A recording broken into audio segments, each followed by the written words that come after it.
Chapter 23, Chapter 23.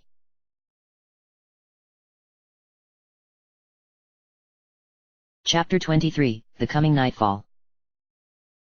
The sound of shovels chopping into a pile of dirt and the subsequent grunts of effort were the only sounds breaking the eerie still of the hot afternoon outside Celadon. As the sun shone down from a cloudless sky, Ash and Brock stood between a large mound of earth and a shallow pit. Methodically, the two men worked without speaking, gradually filling in the pit and then patting it down until it was nothing more than a patch of bare field in an otherwise unbroken lake of squat golden grass. Standing up straight, covered in dirt and sweat without one of the cool breezes from the previous night to drive away the heat, Ash walked to the head of the bare patch of ground and stood there for a long minute while Brock struggled and sat down.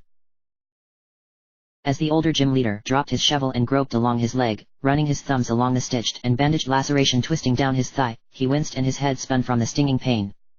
Sitting beside him in the shallow grass, Pikachu approached the older trainer and nudged the man's ankle with his cold nose. Brock glanced down as the Pokémon rubbed the side of his leg with its head and then looked up at him. Brock reached down and scratched the Pokémon behind the ears like he had seen Ash do many times before, then looked over to the small cluster of Pokémon a few yards away. Arcanine, Pidgeot, and Butterfree sat around one another while Golem and Rhyhorn observed the proceedings from a little farther back. Brock grimaced and looked back to Ash, silently standing over the improvised grave and staring down at the ground. A long time passed before anyone moved or spoke, so long in fact that by the time Ash turned around to face Brock and the others, the sun had already dipped far enough in the sky to partially hide behind Celadon's still smoking skyline. Ash walked forward and sat down beside Brock with Pikachu beside them, and rested his hands on the ground. Still the two men remained silent and only looked off to the east as the sun set behind the city at their backs. As the sky gradually turned more and more red, Brock grabbed a handful of the grass around him, surprised by how quickly it had dried out from the morning's rainstorm. "How's your leg?" Ash asked, somber but so suddenly that Brock and the Pokémon jumped. Said the older of the two. "It's alright. Still hurts like hell, but I've..." He paused and took a breath. "Really, I'm more worried about you. I know this has got to be hard." The corner of Ash's lip twitched, like it was trying to show off a smile but couldn't quite complete the action. Ash stopped and sucked in a quick breath. For a moment he reached up and ran a hand over his mouth and chin, then simply covered them both with his palm as his eyes began to tear up. He blinked and quickly wiped his eyes. "She wanted to settle down," he said, resting his hands on his knees. "She wanted to go back to Vermilion and just live." Brock looked away as Ash's countenance fell and the younger trainer again reached up and hid his face in his hand. Several more minutes passed as Brock remained silent and Ash sat surrounded by his Pokémon. Arcanine, whimpering quietly, curled around Ash and set his head on the ground by his trainer's knee. Pikachu settled in a little closer, while Butterfree remained aloft and scanned the surround. "Sorry," said Ash, pulling his hand away from his face and taking a shaky breath. He rubbed his red eyes again and put a hand beside Pikachu. "I just can't think of anything to make it make sense." "I'm really sorry," Brock said. "But it's not your fault. There's nothing anyone could have done." "You sure?" asked the younger trainer, voice quivering. "I'm the one who insisted on helping Erika. Misty." He stopped again. "She didn't want any part of it. She trusted me." Brock remained quiet for a moment, weighing the situation. "You can't see the future," he said. "You couldn't have stopped it." Ash shook his head. "I should have been able to do something instead of flying around like an idiot. I should have kept a closer eye on her.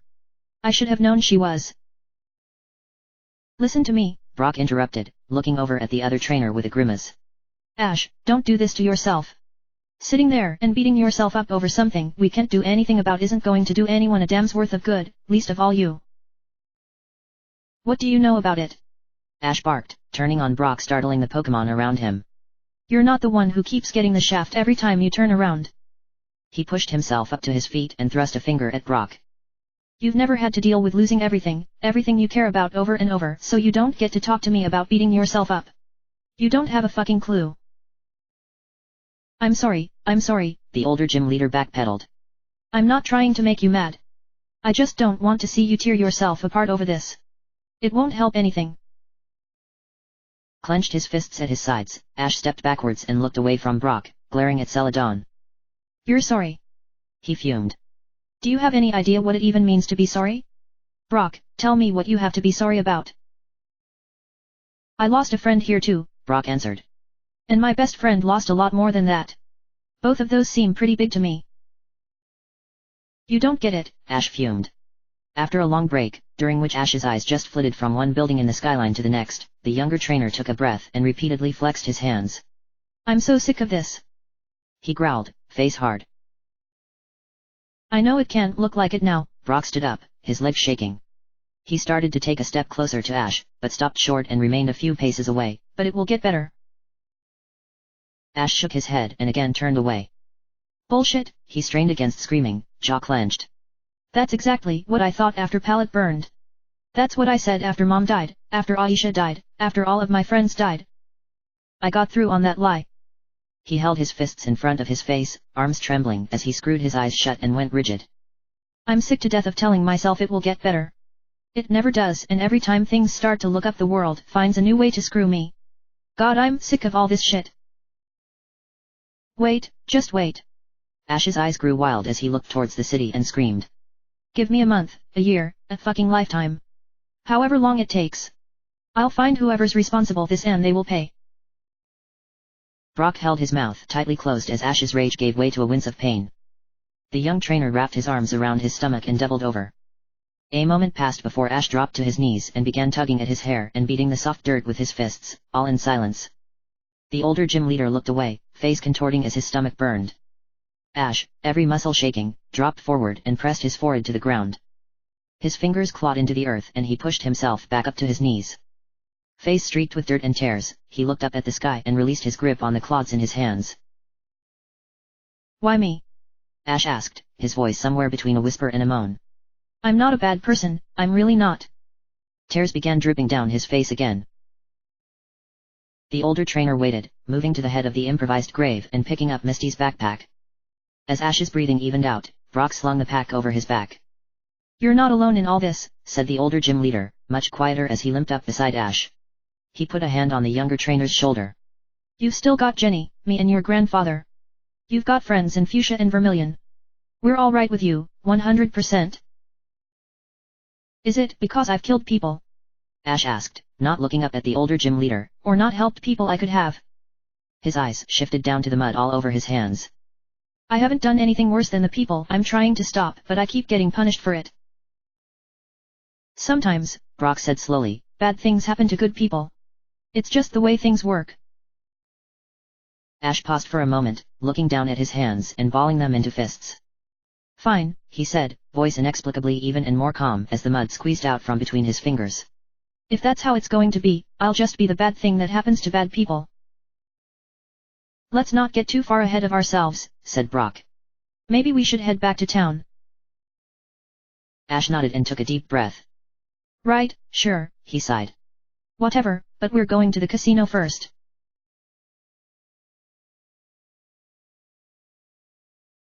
The lights, Erica said, calm as ever. No, no, no, please. The man tied to the heavy wooden chair screamed, straining against his restraints as the guard in the little concrete room reached for the light switch. Don't. He stopped as the guard flicked the switch. Instantly, the copper wires running from the power box hummed, pumping the electrical current into the long steel screws drilled into the prisoner's kneecaps. The man's head jerked back and he howled, convulsing in the chair which shook despite the bolts holding it to the floor. As she glanced away, Erica's face soured though she let the man writhe and shriek for a moment longer before gesturing to the guard. The armored man reached for the switch and cut the power to the wires. Immediately, the light bulb hanging over the prisoner's head grew a little brighter, but it took a minute for the man to stop shaking. He slumped against his leather bonds and moaned a little, staring blankly at the screws in his knees and the copper lines that connected them to the light switch. Fine, fine, said the prisoner, completely out of breath and gasping every word. Whatever you want to know. You win. Good answer, said the self-proclaimed empress, walking forward. Now, let's start with something easy, your name. Thomas Richard Vicker, said the prisoner, unable to look up. Erica glanced at the guard by the door. When the soldier held up a small billfold and nodded to Erica after glancing inside, the empress turned back to her prisoner. Richard, hey? And why in the world would you even think to challenge me in battle? The man gasped in a breath. Boss said it would be easy, the prisoner groaned. Said there would be plenty of time to relax after it was done. Said I'd be a hero. His frame shook again. Erika smirked. I guess your boss was wrong. She straightened up and walked around the back of the man's chair to the small plate of medical instruments at the rear of the room. How's that adrenaline treating you? She asked condescendingly, picking up and then discarding an empty syringe. Normally you would have passed out from the pain an hour ago, but that wouldn't be useful at all now, would it? Fortunately there are drugs, most of them simple to acquire in bulk, that will keep you conscious no matter how much pain you endure, for hours or even days on end. I said I'd tell you what you want to know, said the recently deposed mayor. So if you've got a question, ask it, you bitch. Before Erika could respond, a knock on the door broke the still of the room. Standing up straight, the Empress glanced at the door and nodded to the guard. The man in the armor immediately pulled on the heavy metal handle and the door swung inward. Excuse me, ma'am, said a young boy, peering wide-eyed around the corner. He froze and looked between the woman and the prisoner. Well, out with it, said Erika, her voice betraying no impatience. What's the matter? Stammered the runner. Ash Ketchum is back. Mike said you wanted to know when he got to the gate. Yes, thank you, said the woman in the blue kimono. On your way and bring a torch. I'll be out in just a moment. The boy hesitated for a second longer, still staring at the prisoner in the chair before the door closed in front of him. The guard, a tall man with unremarkable features and a swarthy complexion, remained facing his Empress. I'll have someone to speak with you in just a little bit, said the Empress. As Erika walked for the door, leaving the paper on the prisoner's lap, she caught the guard twitch once and couldn't miss the exceptionally uncomfortable expression on his face. Thanking the man for his services, the Empress quickly left the chamber and crossed the narrow concrete hall to the stairwell on the opposite side. Ascending that, preceded and followed by servants with torches, she came out of the small bunker at the back of the wooded enclosure inside the gym's greenhouse. Spotting the pair of trainers, their Pokémon making them impossible to overlook, Erika walked forward with her escorts and held out her arms when she neared them. Gentlemen, she said amicably, ignoring the bustle of people all around the fort. I'm glad you're back, though you did miss a lovely memorial service. Ash looked over at the Empress, his expression devoid of the saccharine friendliness she so expertly displayed. I had one of my own to take care of, thanks, he said. Erika's face fell only a little and her tone grew more somber. Misty's name will be the first carved into the memorial wall, far more prominent than any other titles of the dead. Even my caretaker's name will only be listed after. The game corner was empty, Ash interrupted, bringing Erika to a stammering halt. There was a secret basement, but Vickers' men picked it clean. There wasn't a thing to implicate anyone in anything illegal. A quick twitch of frustration in her cheek broke the Empress' composure for only a second before she once again grew completely calm. You're sure? She asked. Brock, still sitting on his Rhyhorn, grunted and swung his leg over his Pokémon's saddle. Positive, he said. We had Mike's men helping us comb through the place. For more than an hour. He glared at Ash, eliciting a flinch from the younger trainer, but all we could find were empty shipping containers. That's unfortunate, but better than nothing, sighed the woman in the kimono, closing her eyes and raising a hand to press 2 fingers to her temple. Where were the containers from? Was there a manifest? No paperwork, Ash shook his head. Vickers' men got to it first, but the crates were marked by a Sylph company, whatever that is.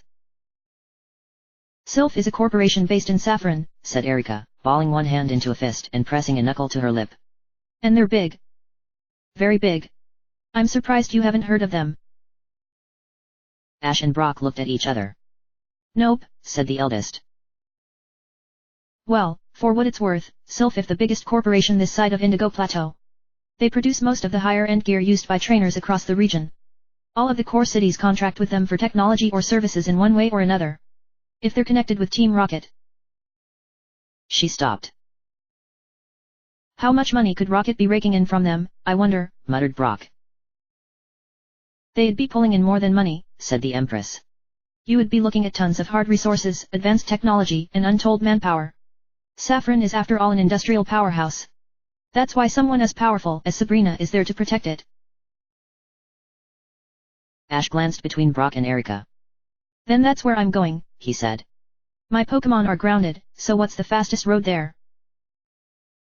Brock, wincing as he did, turned on his heel to face Ash. Remember what I said about not getting ahead of ourselves.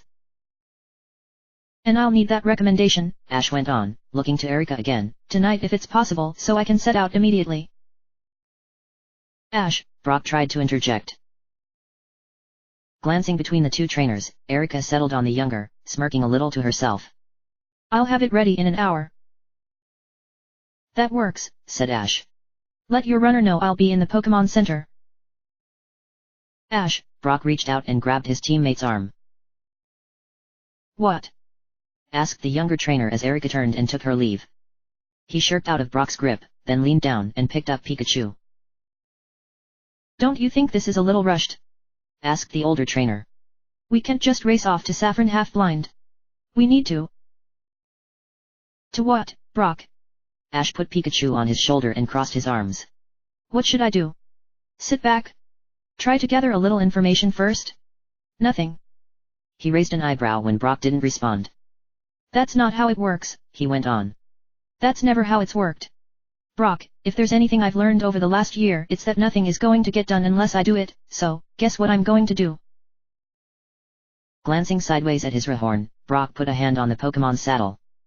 Could you at least give me a day or two? He asked, nodding down to his leg. This isn't going to fix itself overnight, unless you can pull Professor Oak out of that backpack. I'm leaving as soon as Erika hands me her letter to the Elite Four, said the trainer. If you think you can keep up, you're welcome to join me. What? Brock exclaimed. He hobbled forward a little. You're going to leave? Just like that while I'm stuck here? I'm not saying you can't come, said Ash. Nobody will stop you from riding Onyx or Rhyhorn to Saffron. All I said was that I'm leaving as soon as possible and that you can come if you think you're good for it. Ash, I really didn't want to say it, but now you're just being stupid and reactionary. I know this can't be easy, but think about what you're doing before you run headlong into a disaster. Retorted Brock. If we make a wrong move now, then everything will have been for nothing. Ash reached down to his belt and snapped open a Pokéball. Out of the blinding white light, Arcanine swirled into existence and, upon seeing Ash, bumped the trainer with his head and yipped happily to see him. Ash reached over Arcanine's shoulder and pulled himself up onto the Pokémon's back, patting the massive canine and turning him about to face the fort's open gate. If I don't make a move now, Ash responded, then everything will have been a waste. I'm going to put as much pressure as I can on Team Rocket, hit them hard and fast however I can. I'll figure out the rest when I get to Saffron. He paused as Brock glared up at him. Maybe it would be better if you stayed here, or went back to Pewter. Brock shook his head a little. Really, he said. Why do you say that? You've got a family to look after, said Ash. I don't, so I've got a lot less to worry about not coming home to. On second thought, Brock, I don't think I want you coming with me.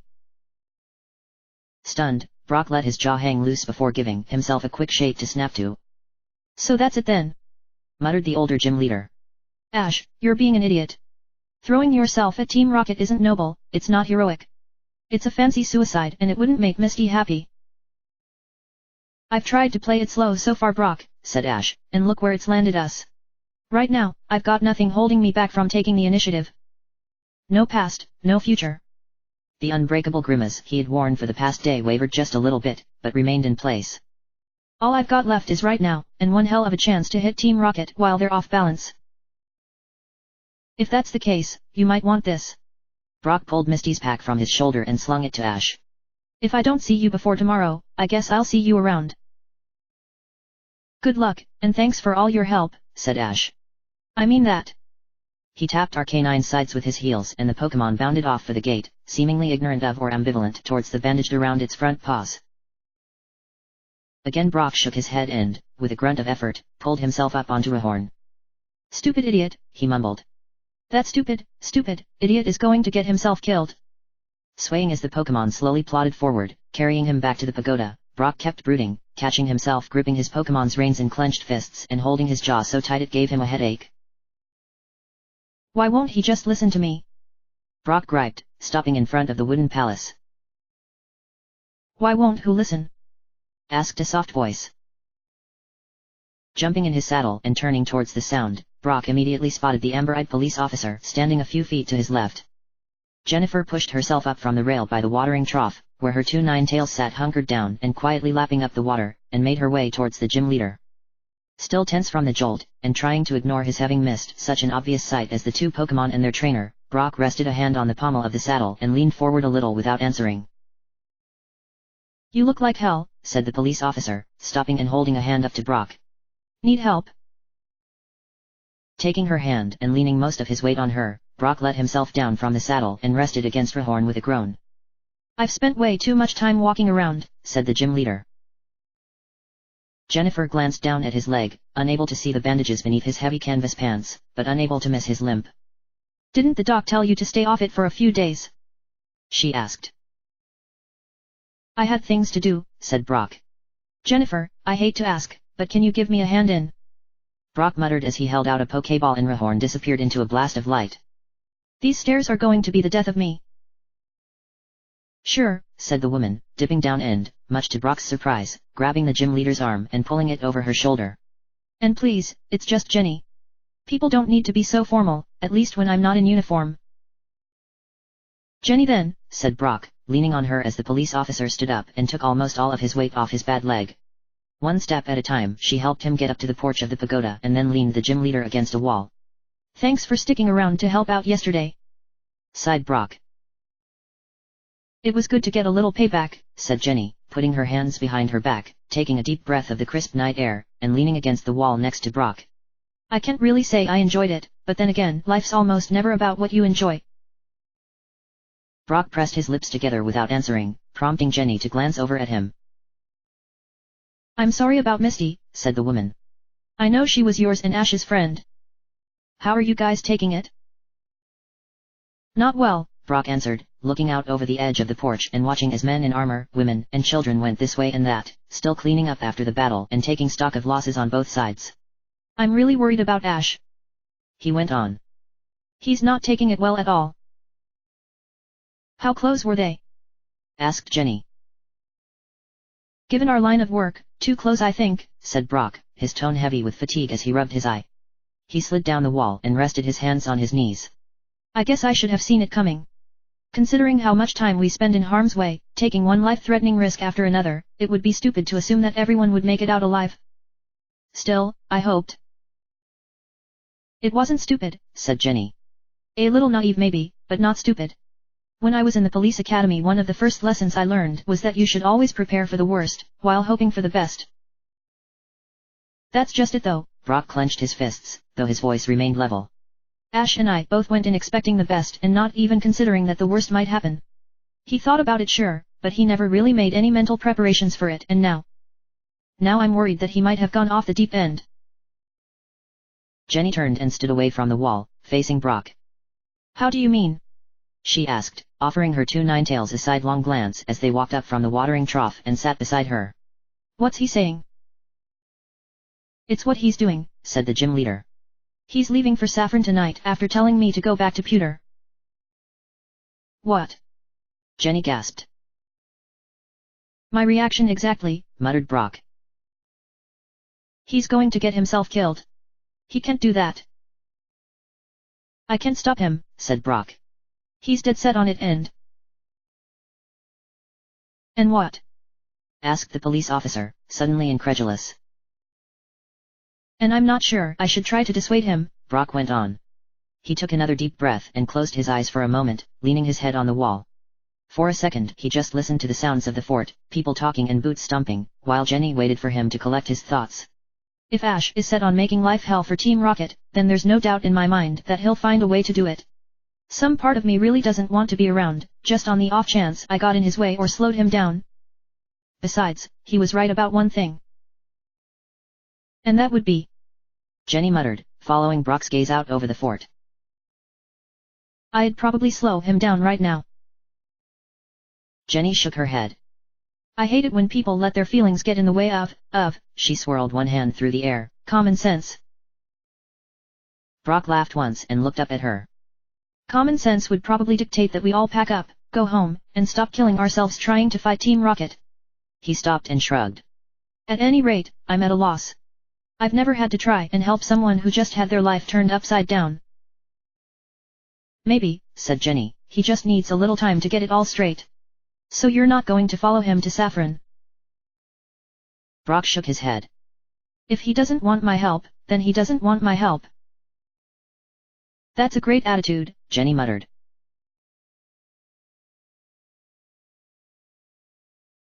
Eyes darting from one pile to the next, Ash quickly and silently took stock of all of the items he had laid out on the floor of his room at the Pokémon Center. After he had sorted all of his personal belongings into piles mentally labeled useful and trash, the young trainer began quickly putting the useful items back into his bag while leaving those he considered garbage, mostly little odds and ends he had picked up in previous towns and never used. Once he had managed to pack up his notably lighter backpack, Ash turned from his spot on the floor and looked at the bed, where Pikachu sat licking himself next to another backpack. For a long minute the gym leader only stared at the pack, his face tight. Hell with it, he muttered, standing up and walking up to the bed. As Ash reached for the pack, Pikachu glanced up at him without making a sound and only watched the trainer. Ash undid the ties holding the backpack closed and turned it upside down, spilling its contents out over the bed. Clothes, plastic cases, and small weapons scattered across the comforter, and Ash waited a moment before beginning to sort the mess into a number of distinct piles. All of the clothes, well over half the bag's contents, he tossed aside, while a hatchet and a few wickedly thin knives he moved to the floor beside his own backpack. 2 of the plastic cases held tubes of lipstick and other articles of makeup, leaving Ash to shake his head and wonder why Misty had wasted the space on bringing something she never used. He tossed those aside and picked up a belt, complete with magnetic clips and 2 Pokeballs. Detaching those from their clips, Ash held one in each hand and read the labels Misty had taped onto each sphere. Munchies, he muttered, looking at one of the labels. Really? Ash sighed. He pulled the tape off the Pokeball and clipped the little orb to his belt. Vaporeon's Pokeball he left labeled and put behind Arcanine's, before turning and scanning the piles on the bed one last time. Frowning, he reached out and picked up the empty backpack, unzipping a pouch he had missed on the side and turning it upside down. As another Pokeball dropped out of the pouch and plopped on the bed, Ash again tossed the pack aside. Almost forgot, he said, picking up the purple sphere and holding it up to the light and turning it. The Master Ball flickered and Ash quickly turned and put it in his pack, along with all of the weapons he had uncovered. Jerking towards the door as a loud knock shattered the calm of the small room, Ash immediately reached to his boot and pulled a knife from under the cuff of his pants. Demanding to know who was there, Ash stepped to the door and put his hand on the knob. He heard a high voice answer that Erica had sent a package for him, prompting Ash to sigh and put away the knife. He opened the door and stepped onto the threshold, immediately spotting the sparkling purple eyes under the violet hood as the girl in the door held up an envelope. "Evening, stranger," Janine chirped, holding a manila envelope out for Ash. "Long time, no see." Ash stepped back, his mouth shaping itself to form a word he didn't utter, and wiped the look of surprised confusion from his face. "Janine," he managed to ask. "What are you doing here?" "Well, right now," said the girl. "I'm delivering the badge and recommendation I lifted from Erica's page." She walked by him into the room, stopped and looked around, then set the envelope on the little end table by the bed. "What happened in here?" she asked, turning and sitting on the foot of the bed. "Arcanine get in a fight with Charizard." "I mean, what are you doing in Celadon?" asked Ash, shaking his head. "Thought there might be some trouble going on," the girl in the sweatshirt shrugged, reaching up and pulling back her hood. "Truth be told, one of the agents my father had stationed here didn't report in on time, so I decided to come to town and make sure she—" Janine paused, "understood that there had been a change in management back home. Imagine my surprise when I show up and find that you managed to start and end a war in the time I spent getting here." Ash crossed his arms and looked between his visitor and the door. "Well," he muttered, "can I have the package then?" Quickly nodding, Janine got up and grabbed the envelope, then crossed the room and offered it to him. Sure, she said when he took it, "here you go." Janine watched him for a second as Ash ripped off the top of the envelope and dumped the little badge inside into the palm of his hand. "You all right?" she asked, her tone fading immediately from amicable to deadly serious as she stared at him. "You look ill." Ash focused on the colorful bit of metal in his hand, and set the Erica's papers on top of his pack. "Misty's dead," he said, pinning the badge next to the others on the inside of his jacket. "Oh my god, I'm sorry." Janine's eyes went wide. She reached over and almost put a hand on his shoulder, but pulled back. Ash's jaw tightened for a split second and he looked away. "Me too," he said after a quick pause and a deep breath. Simply staring at him for a heartbeat, Janine turned and sat back down on the foot of the bed. Wow, I didn't mean. Are you?" she trailed off. "I'm sorry." Ash pulled a chair away from the table and sat down. "So you came all the way to Celadon?" he changed subjects. To talk to one of your agents? Couldn't you have sent someone to take care of that? There's more to it than that, of course, Janine piped up. I might also be following up on reports of Celadon's beloved Mayor Vicar being linked to contaminated drug sales in Fuchsia. When that turns out to be true, it means I'll have to have a chat with him. Vicar's in a hole he's never getting out of, said Ash. Erica's got him now. Oh shit, said the girl. Well, that's probably worse than what I was going to do to him. All that leaves for me up here is Saffron. Ash glanced at her out of the corner of his eye. What's in Saffron? Sylph Company, Janine answered. Among other things. And what does Sylph have that you want? Asked Ash. Hesitating, a thin grin creasing her lips, Janine reached up and fiddles with the edge of her hood. Several things, she answered. Not the least of them being, potentially, information on why a certain organization is so focused on certain cave outside of Cerulean City. And how did you figure all this out? Asked Ash, uncrossing his arms and turning to face her. Janine grinned. Information is my weapon, she said. And I might have gotten lucky in that my F. Koga left some of his correspondences with Team Rocket behind when he bugged out. I've been decoding messages for a while and it's paid off. She paused as Ash went quiet. So? The girl in the hoodie began. I was actually thinking that I mean you, Brock, and I, might all travel to Saffron together. Since you're heading to all the gyms and Saffron's is the closest now, I mean. It'll be just like when you guys were in Fuchsia except that Brock is going back to Pewter, said Ash. What? Janine pushed herself up to her feet. Why? What's his problem? His leg's shot, he'd be a liability, Ash shrugged. And he's got a family to look after, so I didn't want him to come with me. You can't go alone, the girl barked. That's just dumb. Brock might not like it, said Ash, but he's got too much riding on him staying alive to come with me. The young trainer put his hands in his pocket and looked at the floor. Besides, he'll have plenty he can do from Pewter. Janine shook her head. Regardless, she said, we're both going that direction and we're on the same side with the same goals. Why don't we travel together, safety in numbers and all that?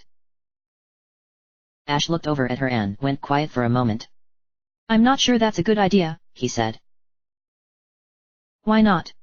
Asked Janine. It seems obvious to me. Ash shook his head. It's going to be a dangerous trip, said the trainer. And people tend to die around me. I'm not too worried about the odds of survival, said the girl in the hoodie, for somewhat obvious reasons. Oh, Ash breathed. Sorry, I forgot. How are you doing? It hasn't killed me yet, shrugged Janine. Ash recrossed his arms and looked back at the floor. Hell with it, he sighed. As soon as I finish putting things away, I'm leaving. If you think you can keep up, then I can't stop you from coming along. A broad smirk settled on Janine's face and she put a hand on her hip. The question is, she said, do you think you can keep up? End of chapter.